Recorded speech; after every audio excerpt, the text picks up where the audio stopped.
The story was focusing on Michael Pearson, a famous drug kingpin in England. Michael was known as a very powerful person because he was able to control many nobles. Not only that, the marijuana in Michael's garden was also known to be of high quality and the most sought after. Even so, Michael planned to retire and intended to sell his business to a mafia. Here, the problems started to arise, such as competition between cartels, killing each other, and much more. Michael is a drug dealer who has the largest marijuana plantation in England. One morning, as usual, he had breakfast at his favorite restaurant. But while he was calling his wife, suddenly, a man in a black robe appeared and the man took out a gun from under his shirt. The scene then showed a man named Raymond, Michael's accomplice. He had just arrived at his house and he was shocked because at his house there was a man named Fletcher.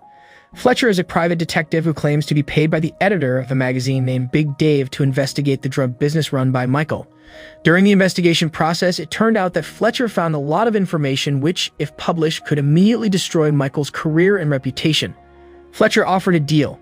He would not give the information he got to Dave if Michael was willing to pay him £20 million sterling. At first, Raymond just laughed and didn't believe what Fletcher was saying. So here, Fletcher started to tell all the information he got so that Raymond would believe him. Fletcher then told a story how Michael was able to become a respected drug kingpin. Michael was born in a poor family from America. But since childhood, he was an intelligent child, and because of his intelligence, he earned a scholarship to study at a well-known university in England, Oxford University. Unfortunately, when Michael should spend the time studying, he instead spent it to learn about marijuana cultivation, which he then distributed it to his friends. Michael's first customer was the son of rich people, and the business that Michael ran is getting bigger. The quality of the marijuana sold by Michael was very good, so that as time went by, new customers continued to arrive. In addition to the new customers who continued to come, Michael also dared to get rid of anyone who tries to take over his territory. Even though at that time Michael was standing and working alone, but his guts cannot be underestimated at all. Michael had to be number one and no one should bother his business. His hard work, guts, and more relations finally led Michael to become the number one drug dealer in England.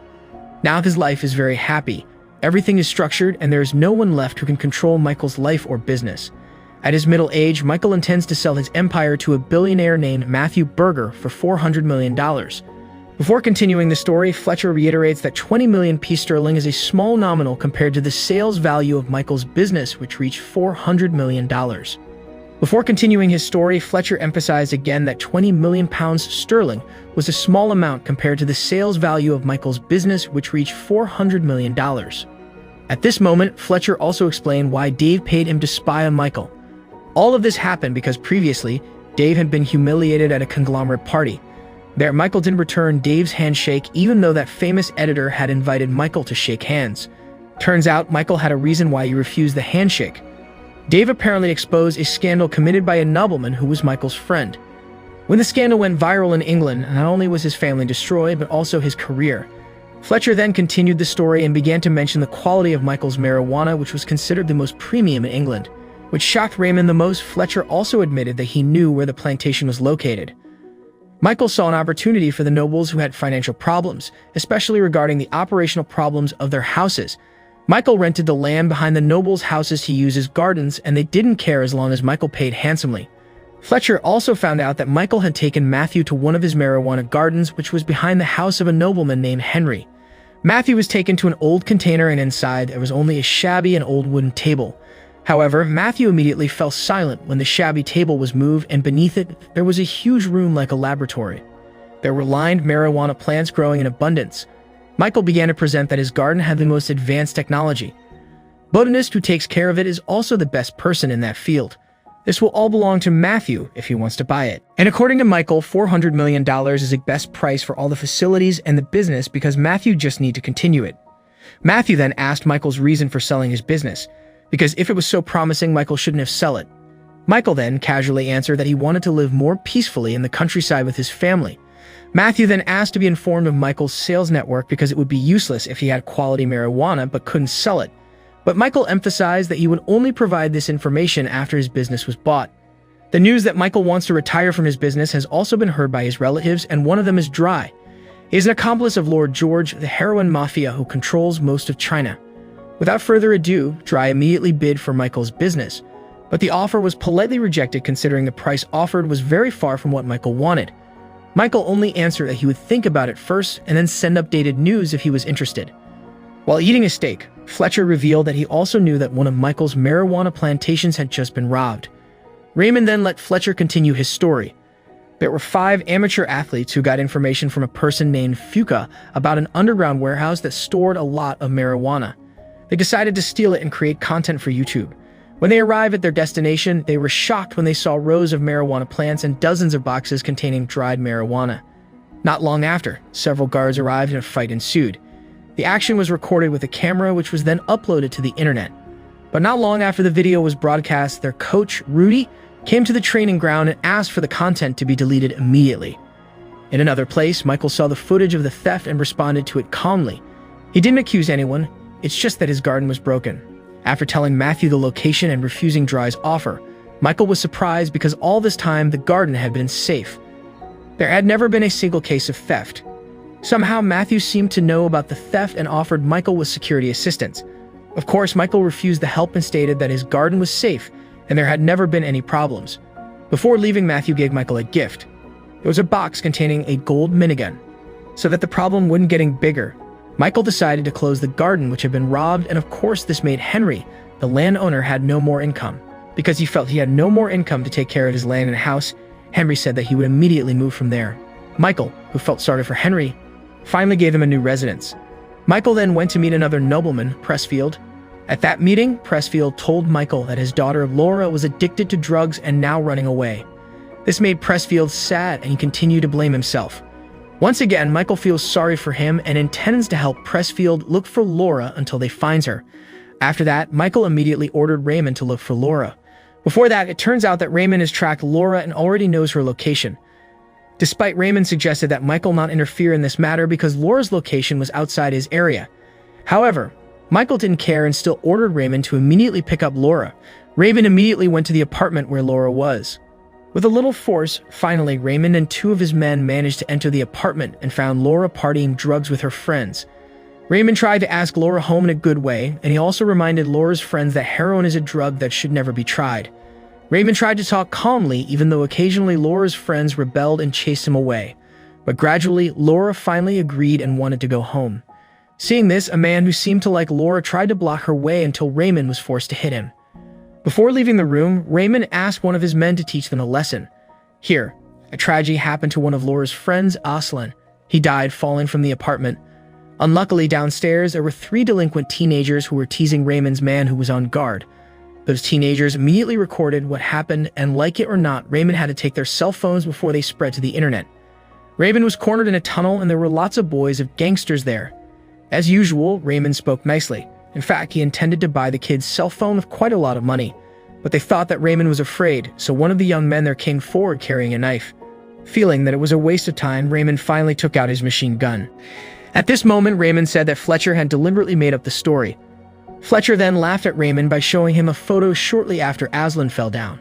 Actually, Fletcher was at the scene and captured everything that happened there with his camera. Before continuing the story, Fletcher asked permission to go to the toilet. And when he was going back, he passed 2 Raymond's men who were carrying Aslan's body. There was some awkwardness between them, but Fletcher, who didn't want to get involved in the problem, pretended not to see anything. Meanwhile, at another place, Rudy was worried what his students did yesterday would be a big problem, especially since they took quite a lot of marijuana plants. Rudy is sure that the garden must be owned by a big mafia, and he doesn't want his students to be targeted or possibly killed. Rudy then asks his acquaintance to find out who owns the plants that have been stolen by his students, but Rudy's acquaintance doesn't know and haven't heard the news about the theft. However, Rudy's acquaintance said to him that hopefully the leaves that were stolen did not belong to Michael Pearson, because if the plants belonged to him, then things could be complicated. Here, Rudy was increasingly worried. Plus, Ernie, one of his students, said that according to Fuka, the person who provided the information, the garden belonged to someone named Michael. Rudy felt that this problem had to be resolved immediately. Therefore, he asked Ernie to take Fuka to the training ground. The next day, Rudy came to Raymond's place and admitted that yesterday's marijuana theft was the work of his students. With all his heart, Rudy asked and apologized and ready to bear the consequences. Rudy promises that yesterday's incident will never happen again and he is ready to guarantee his life if his students dare to act again. Raymond is willing to forgive Rudy's students as long as Rudy is willing to do several things, and one of which is explaining how the students can know the location of the garden. Rudy then takes Raymond to the trunk of his car, in which there is a person named Fuka who gave information to Rudy's students. Amidst his fear, Fuka tells them that he is just an errand boy. When he was asked who sent him, Fuka says it was Dry.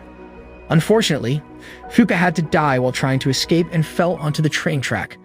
After that, Raymond reported it to Michael, and the two of them immediately went to Dry's boss, George. Michael started the conversation by lecturing George that his heroin business was destroying people, unlike his business which came from pure plants. Of course, George was confused because Michael came and immediately got angry, whereas when asked what the problem was, Michael didn't give any answer. Without giving much opportunity to speak, Michael immediately cursed at George and asked him to stop destroying his business.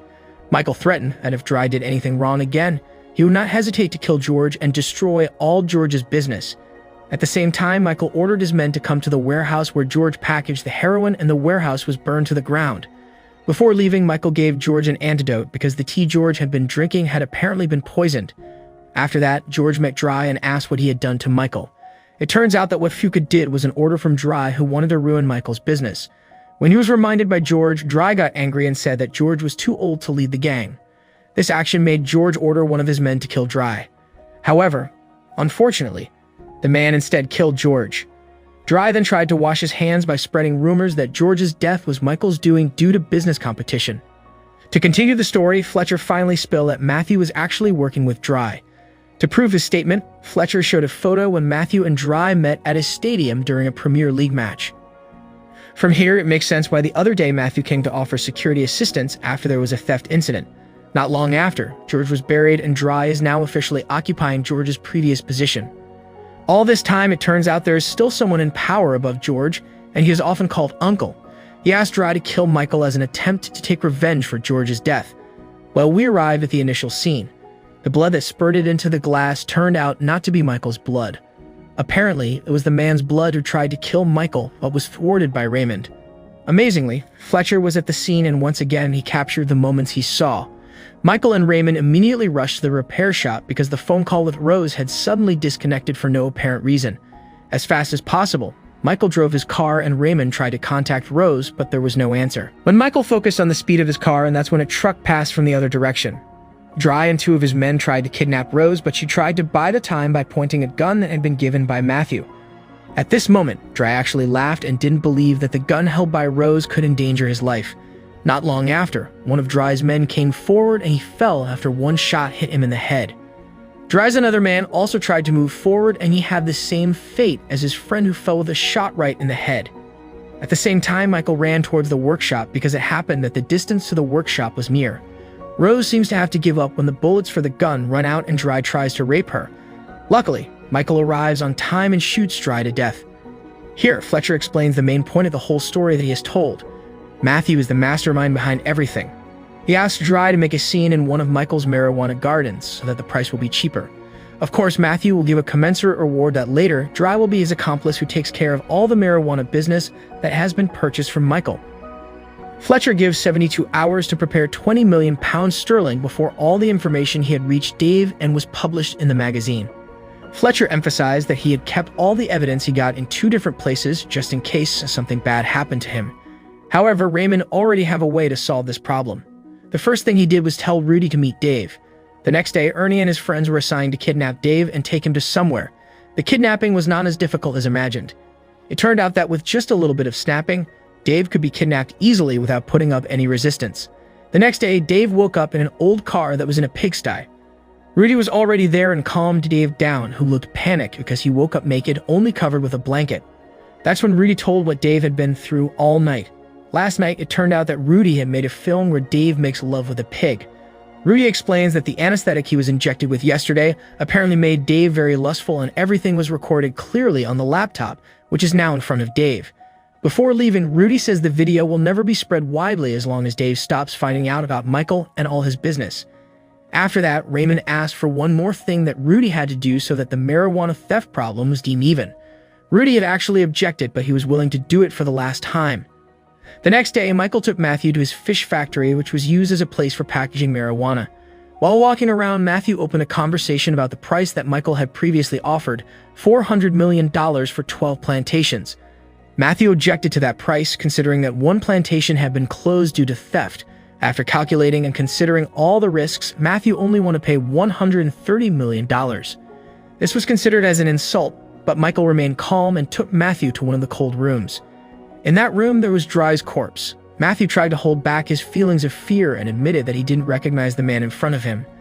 Unfortunately, he could no longer avoid it when Michael showed him a photo of the moment when Matthew met Dry at a football match. Michael gave Matthew the opportunity to leave with two conditions. First, Matthew had to transfer the difference in the price he had bargained for, $270 million. Second, because of Matthew's actions, Rose was affected, and to make up for this, Michael asked for half a kilogram of flesh from Matthew's body. To add the excitement, Matthew was asked to do the two things in the cold room. If there was one thing that hadn't been done, the cold room wouldn't open and Matthew was guaranteed to freeze within 1 hour.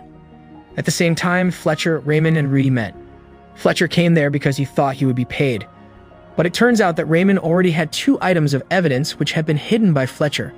Thanks to Rudy's help and also the tracking device that was attached to Fletcher's shoes when he went to the bathroom, Fletcher ended up going into the box that Raymond had prepared. However, who would have thought, it turns out that Fletcher still has other information which he thinks is very important. This information is about Aslan, the young man who fell to his death from balcony. Raymond or Michael didn't think that Aslan was the son of a Russian mafia leader who was also famous in England. They were planning revenge and Fletcher had sold Raymond and Michael's address to them.